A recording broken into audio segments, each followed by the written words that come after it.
नमस्कार साथियों, स्वागत है आप सभी का हमारे चैनल में।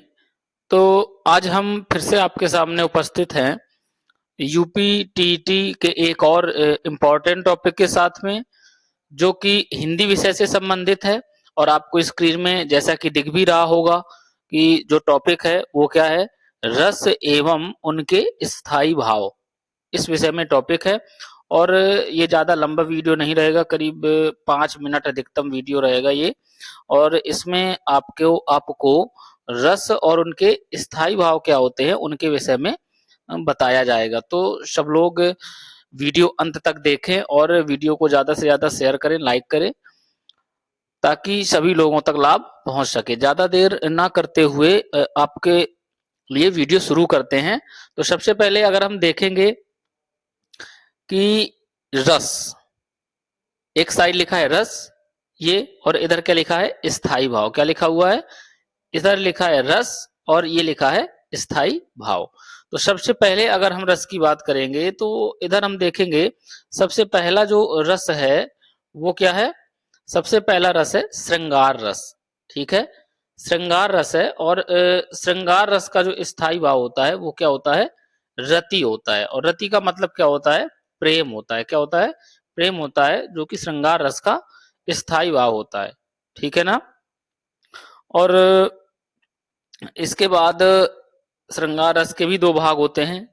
एक होता है संयोग श्रृंगार और दूसरा होता है वियोग श्रृंगार। क्या होता है, एक होता है संयोग श्रृंगार, एक होता है वियोग श्रृंगार। तो ये आपको ध्यान रखना है कि श्रृंगार रस के दो भाग होते हैं, संयोग श्रृंगार और वियोग श्रृंगार। दोनों का जो स्थायी भाव है वो रति होता है, बस एक में संयोग होता है और एक में वियोग होता है। अब दूसरा जो स्थायी भाव है वो जो दूसरा रस है वो हास्य रस। कौन सा है, हास्य रस है। और इसका जो स्थायी भाव होता है हास्य रस का वो होता है हास। क्या होता है, हास होता है, हास रस का स्थायी भाव। साथियों, ये बहुत ही इंपॉर्टेंट टॉपिक है और इससे क्वेश्चन पूछे जा चुके हैं, इस वजह से आप लोगों के सामने ये टॉपिक हम लेके उपस्थित हुए हैं। तो सभी लोग बहुत ही अच्छे से इसको समझिए और इसको रिवाइज करते रहिए ताकि आपके दिमाग में ये टॉपिक बना रहे। और अगले रस की बात करेंगे तो अगला रस है करुण रस। क्या है, करुण रस है। और इसका जो स्थायी भाव है वो है शोक। क्या है, करुण रस का स्थायी भाव है शोक। और इसके बाद अगर हम अगले रस की बात करें तो रौद्र रस। कौन सा है, रौद्र रस है। और जो इसका स्थायी भाव होता है वो होता है क्रोध। क्या होता है, क्रोध। अब करुण का मतलब तो आप जानते हैं, करुण का मतलब दुख होता है और दुख का शोक ही होगा। ऐसे ही रौद्र, रौद्र रौद्र रूप आपने सुना होगा ना, रौद्र रूप माँ दुर्गा ने रौद्र रूप धर के और किसका, राक्षसों का वध किया। तो रौद्र का मतलब क्या है, क्रोधित हुई, है ना। तो इस प्रकार से हमें अनुमान लगाना है। अगर स्थायी भाव हम नहीं याद कर पा रहे तो रौद्र का मतलब क्या होता है, 4 विकल्प दिए होंगे पेपर में, उसमें लगभग समझ में आ जाएगा सभी लोगों को कि कौन सा स्थायी भाव होगा, क्योंकि ज्यादा इसमें कोई कठिन टॉपिक नहीं है। केवल हम लोग अगर थोड़ा सा अच्छे से देख लेंगे तो ये टॉपिक अच्छे से हमें समझ में आ जाएगा।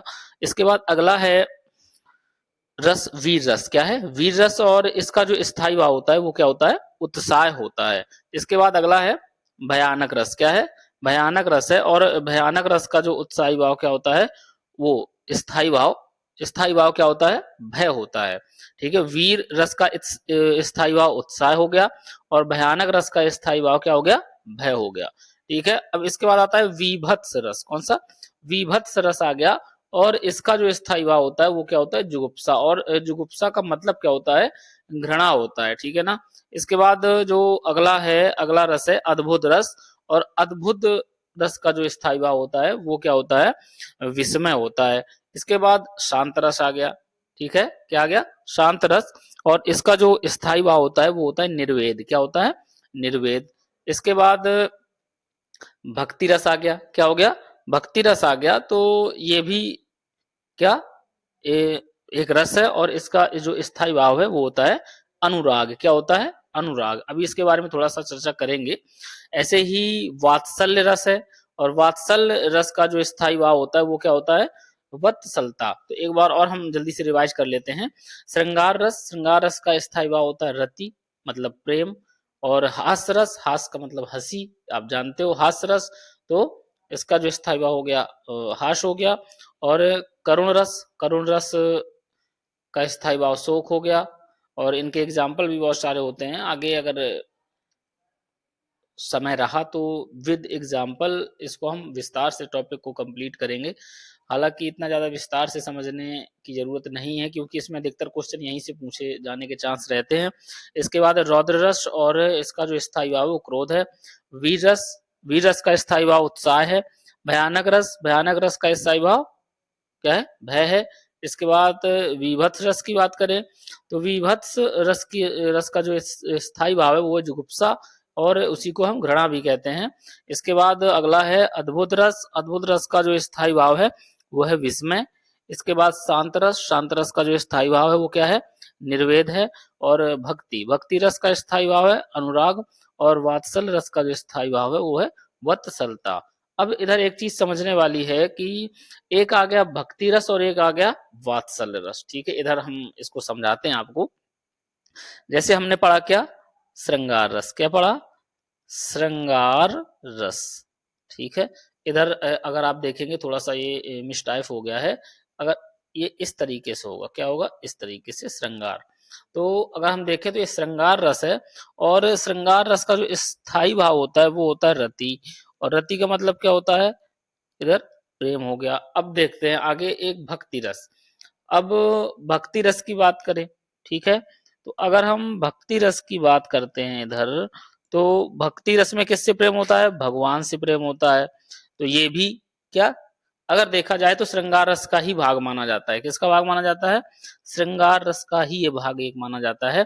ऐसे ही अगर हम वात्सल्य रस की बात करें, ठीक है, अगर हम वात्सल्य रस की बात करें तो वात्सल्य रस की अगर हम बात करेंगे तो ये भी, जैसे हम अपने बेटे से प्रेम करते हैं, ठीक है, माँ का बेटे से जो प्रेम होता है, ठीक है, तो वो क्या हो जाता है, वात्सल्य रस के। जैसे माँ यशोदा ने भगवान कृष्ण के बाल रूप से बहुत प्रेम किया, सबको अपने बेटे प्यारे होते हैं, तो ये वात्सल्य रस हो गया, ठीक है ना।